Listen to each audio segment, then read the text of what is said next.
Rain slammed against the windows of the old country house, lightning flashing across the hills like warning signs neither of them noticed. She had come there only to escape the city. A scholarship student with nothing but her books, her sketchpad, and too many fears, it was already there when she arrived. The millionaire sent by his family to disconnect, as if money could ever force peace into a soul. They barely spoke the first 2 days. Her shy glances met with his cold, unreadable silence, but something shifted the night the boy went out. Tread behind them flickering candles, they shared stories neither had ever told, secrets laid in pain and longing. He touched her hand like it might break, and she didn't pull away. Not even when his lips found hers in the dark. That night, under a roof shaking from the storm, he took her innocence, but not with lust. With emotion, quiet and careful, like it was a one being undone. If this first chapter moved you, don't forget to like the video and subscribe to the channel. There is so much more of this story still to come. She woke up wrapped in a blanket that was his. Se sent up his skin, still clinging to her. Pulse. Sunlight pushed through the grey sky, but the storm hadn't truly passed. It still lingered inside her chest. It was already in the kitchen, silent and distant. Pouring black coffee likes a night before anticipated the well. Between them, she stood in the doorway unsure whether to speak or disappear. Her body still sore, with something too intimate to name. He glanced at her, just 11. And then offered her a man without saying a word.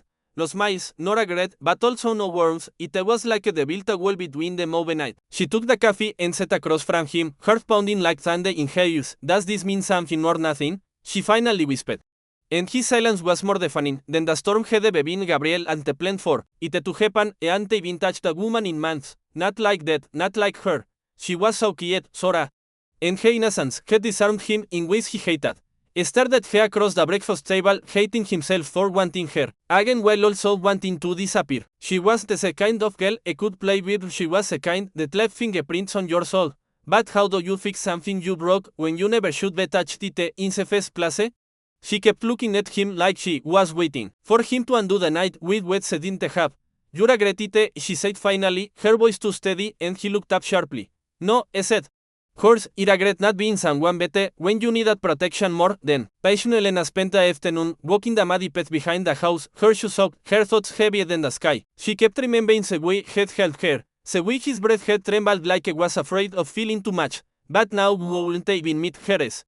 And every time he passed her in the hallway, she felt more like a mistake than a memory. She had never planned to give herself to anyone, not like that, not in a storm, not when her heart was that open. And yet she had, and now she was paying the price with silence. In the distance, she had sand again and shivered, not from cold, but from everything unsaid between them. Sometimes a man doesn't need to hit you to break you. Sometimes all he has to do is walk away the next morning. That night, Gabriel sat alone in the study, writing a letter he knew he'd never give her. He filled pages with half-truths and real emotions, how she made him feel alive, terrified.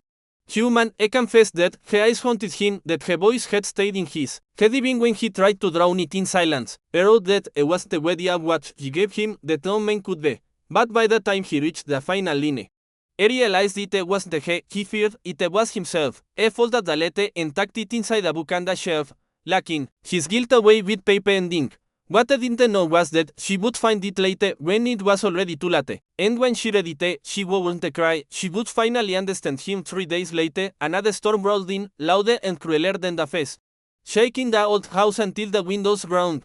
Elena stood by the fireplace, arms crossed, while Gabriel watched her from the stairs, his jaw tight.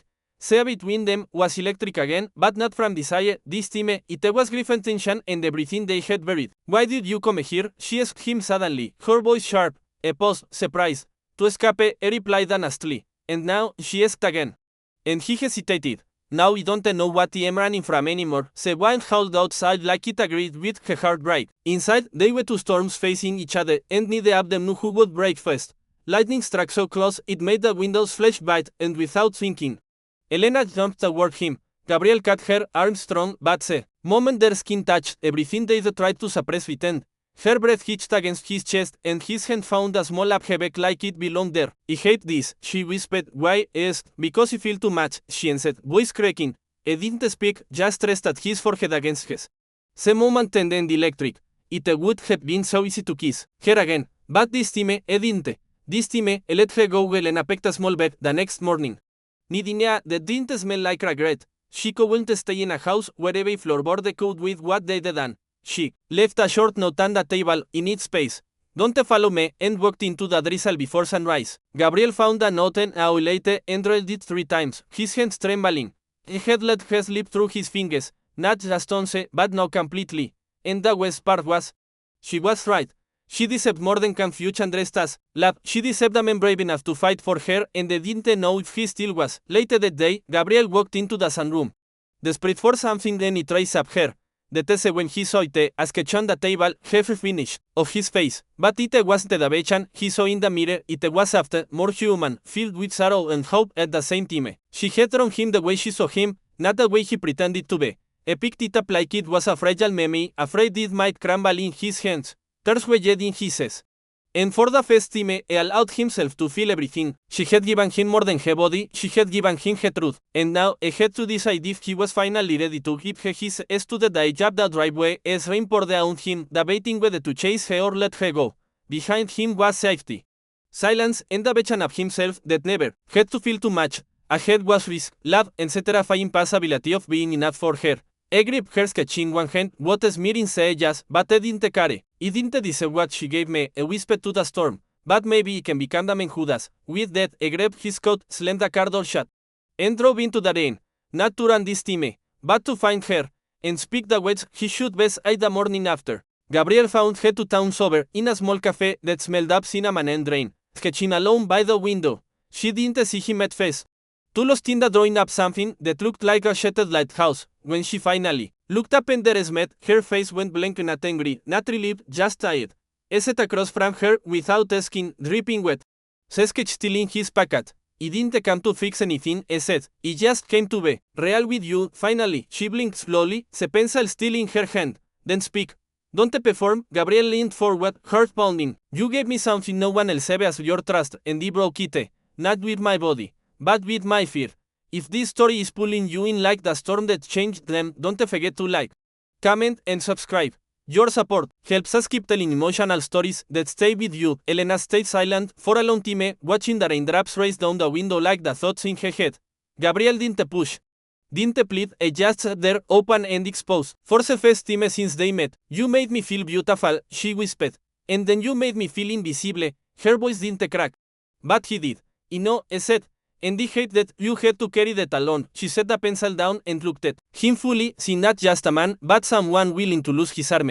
If you want a chance, she said, you have to end it from zero. And added, not smiling, just grateful for her honesty. And for a second chance, he never thought they'd deserve. That night, she showed him a sketchbook as the seen before, one filled with drawings she had made of him when I wasn't looking. Gabriel flipped through it in silence, each page, a snapshot of vulnerability, his profile while cooked, the way stood in the hallway, the moment I looked at her like I was drowning. You saw me, I maimed, before I even saw myself. Elena nodded, but he also saw the pain. And he thought he could save you with love. He looked up. Soft. You didn't fail, she touched his hand gently. No, but maybe you have to learn to save yourself too. It was the first time he saw her not as a girl they had, but as a woman who had always known her worth. They stayed in that small rented room that night, not touching, just talking until dawn. He told her about his father as a pressure, about how being a millionaire had felt more like being in a cage than a crown. She told him about losing her mother young, how silence became a way to survive. How no one ever noticed her until the night he did. He didn't know it was worth choosing, she whispered. He didn't know how to be someone worth staying for, he admitted, in the quiet between their words. They began to reveal something honest, not lust, not guilt, just presence. And, when the sun finally rose, they were still eating their raw, exhausted, but no longer strangers buckets state. Elena returned with him, but on her terms. She would stay in a separate room. They would rebuild trust slowly, and they would not speak of love until he proved it. Gabriel agreed, humbled by her strength. More attracted to her now than ever before. She began painting again, using colors. Antes seen her wet before bold, less restrained, like she was reclaiming herself. He didn't try to interpret her, just supported her silently. Showing up in the small ways, breakfast made, canvases stretched, a warm cup of tea, left outside her door. She didn't say thank you. She didn't need to. Her presence was proof enough that he was on the right path. One night, after they finished a quiet dinner together, she walked him to the door of his room and stood there a long moment. Her eyes searched his, not for lies, but for consistency. He said nothing, waiting, letting her hold up aware. Then, without warning, she stepped forward and kissed him softly, gently, but with certainty. He didn't deepen it, didn't move, just received it like a blessing. That was for me, she said, breathless. To remind myself that I am not broken. Gabriel nodded. Emotion choking his throat. You never were, and in that moment, a new, very love story had started in the storm. It was starting now, with her choosing him and her intense Gabriel, as a father I've done announced, sharp-suited, stern, and full of disapproval. He looked at Elena like she was a face, a mistake. Something that didn't belong in the Medax. Legacy Gabriel didn't flinch this time. You don't get to define what is a wedding anymore, he said. She is not a face. She is the only real thing I've ever had, his father left coldly. You drew with reinvestment deals for this girl, Gabriel smiled for the first time in days. No, it's true. The way the parts of myself I hated. And she helped me see which parts were still worth saving. Elena didn't speak, but later that night, she left a note on his pillow. Thank you for not shrinking me, weeks passed with quiet killing between them, trust was the first. It wasn't. Breath by breath. One evening, she invited him into her room not with words, but by leaving the door open and the light on. He entered slowly, unsure, until she pulled back the covers and simply said, stay. They didn't undress, didn't rush. Just held each other under the sheets, her head on his chest, his hand in her hair. Do you still feel guilty? She whispered. He closed his eyes. Only when I forget that you had a choice too. She looked up as full of fire and peace. I chose you then. But I am choosing you now, with eyes wide open. And for the first time, they slept with no storms inside them one morning. She showed him a list of dreams she had buried for years, a gallery exhibit, a scholarship fund for young artists, a children's book based on her sketches. Gabriel edited and smiled, not with pride. But Vida, what would you need from me? Asked. She looked at him with strength. Nothing. But I'd love for you to walk beside me. A kiss that tapped her head. Then ella, walk with you, quietly, proudly. And in that moment, they stopped being a broken girl and a guilty man. They became partners in healing, in love. And in building something worth living for, they attended a small exhibit opening where one of Elena's paintings, titled After the Storm, was displayed. Gabriel stared at it for a long time, not saying a word, until a single tear slid down his cheek. Elena found him there. Gently taking his hand. You okay? She asked. I don't know, he admitted, but for the first time in years. I feel something I never had before. What? She whispered. He turned to her slowly. Safe. And she held him like the night was calm, because finally it was. A blog post surfaced with the headline, Scholarship Gelkatin Secret Affair with Millionaire. It included photos from the state. Taken from a distance, perhaps something the world was never meant to see. Elena read it in silence, her hands trembling, her face flashed not with shame, but with fury. They made me a story again, she whispered, before I ever finished writing it myself. Gabriel read over her shoulder, heart sinking. Knowing the price of his word had finally touched his. Ella saw them. Shut it down, but Elena stopped him. No, ella speak. Not for them, for me. Because this time, she was running. She was ready to stand. Elena stood before a room of journalists. Her fingers wrapped tightly around her notes. Her breath steady. Yes, I had a relationship with Gabriel Medax. She began. Her voice clear. But I am not a scandal. I am not his weakness. I am my own beginning. She spoke not of their intimacy, but of her strength, of how healing doesn't always come with clean timelines or perfect lines. Gabriel watched from the back, barely breathing, as the woman he owns thought fragile now stood like fire. When she finished, Serum was silent, stunned, unsure how to respond to someone who refused to play the victim. That night, she didn't need his arms to feel safe. She had become her own shield. Gabriel, as a board called him in, offering him a lucrative partnership on one condition: he distance himself from Elena. She is a volatile PR, one executive said. She is your weakness. Gabriel stood, slow and steady. And asked one question: do you invest in Menjulie or Menjulab? They left, until he placed the signed resignation on the table. I dared to walk away with her. He said, then sit here without a spine. He left without looking back, and when he told Elena later that night, she didn't cry. She smiled. Then let us build something where I am not your weakness, she said, but your strength. And for the first time, he wasn't just a millionaire. He was a man with pepas. At her first solo gallery, Elena presented 27 pieces, none of which named Gabriel directly. Nothing title, nothing description. People asked about her muse.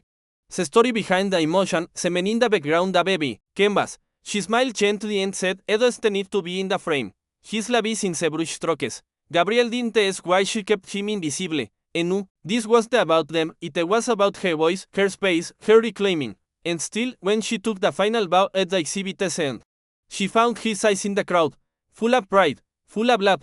And that was enough. Back at the state, they lay beside each other once again, this time, years older in feeling, decades wiser in silence. His hands found her shoulder, tentative, as if asking, can he still touch what he once broke? She then kissed his fingertips and whispered, "You never broke me. I just haven't found all my pieces yet." That night they made love, again but slowly, not with hunger, with evidence. Every sigh was a question, every movement an answer. And when it ended, they didn't speak. They just laid their fingers intertwined. Like two people who had finally written them while searching for an old canvas. Elena opened Gabriel's nightstand and found a letter creased, faded, but never mailed. It was the one he wrote after their first night, full of pain and apology and unspoken devotion. She read it in silence, then brought it to him without accusation.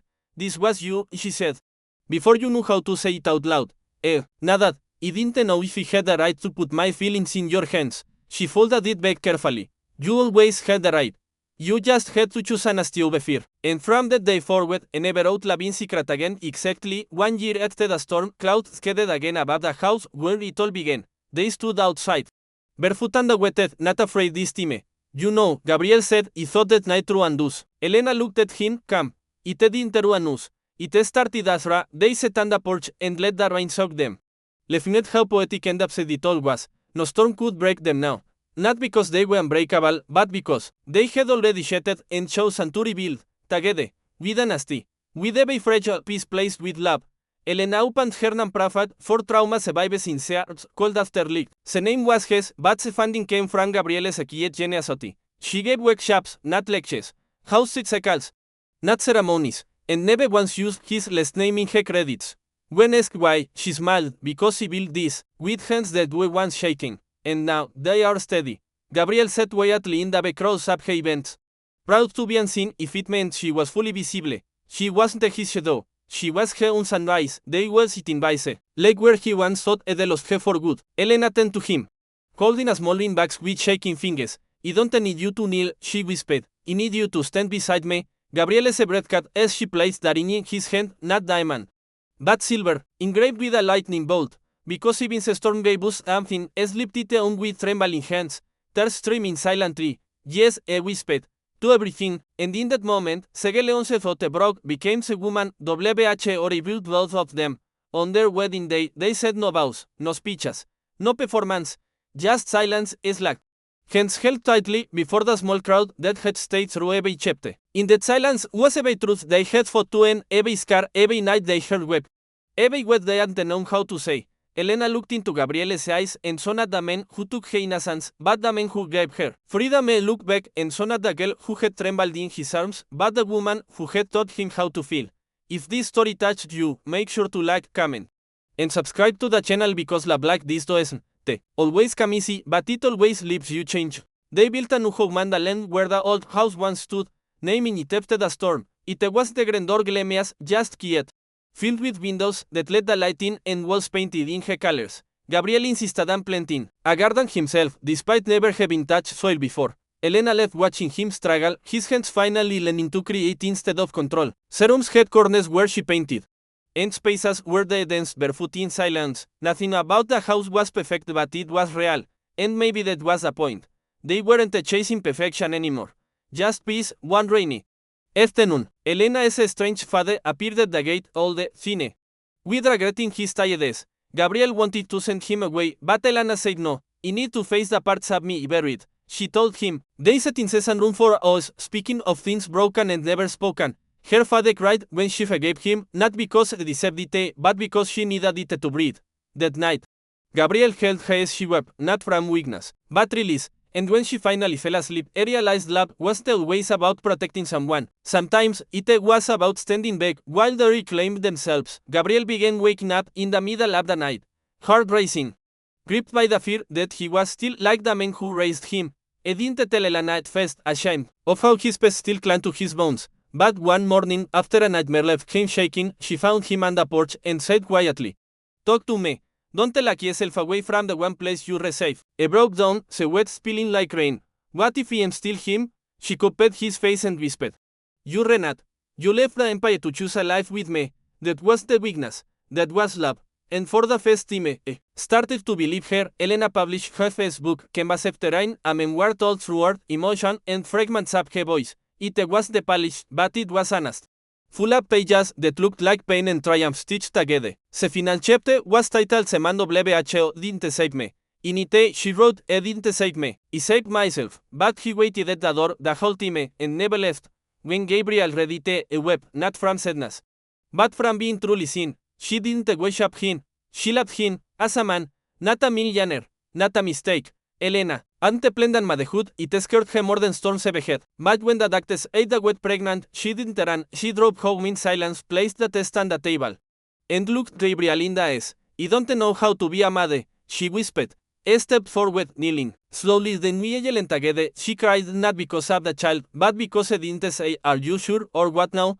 I simply stayed, and suddenly, the idea of raising a child didn't feel like fear. It felt like another chance to love better. In her third month, she collapsed from stress and exhaustion during a fundraiser for her foundation. Gabriel rushed her to the hospital, pacing the hallway, reliving every past mistake, every moment ante been there when she needed someone. But the doctor came out smiling. Both Elena and the baby were safe. "You can't save me from everything," she told him later. Her voice weak but certain. "I don't want to," I said softly. "I just want to walk beside you when you fall." And in that sterile hospital room, love looked less like passion and more like presence. In the final months, Elena's body changed with beauty and chaos, strength and struggle. She painted less, but dreamed more. Gabriel read to her every night, books full of wonder and stories where girls didn't need princess, but chose them anyway. He built a creed with his bare hands, refusing help, carving a lightning bolt on the side as a quiet symbol of their beginning. Sometimes they sat on the porch, watching clouds gather, remembering the first storm that brought them together. "Do you think she ever like me?" Elena asked one night. Gabriel smiled. "I hope she is even stronger." Labor was long, painful, and nothing like the movies. Elena screamed, broke down, begged, but she never gave up. Gabriel held her through every contraction, whispered strength into her ears, kissed the sweat from her forehead. When their daughter finally arrived, with lands full of thunder and the slight half skies, both parents broke into tears. They named her Isla Rain Medax because she came from storms, but brought peace. That night, as Elena held her closer, Gabriel said, "You ran at the same bell I met in that house." She looked down at their daughter. No, y more weeks later, Elena wrote a letter to Isla to be opened on her 18th birthday.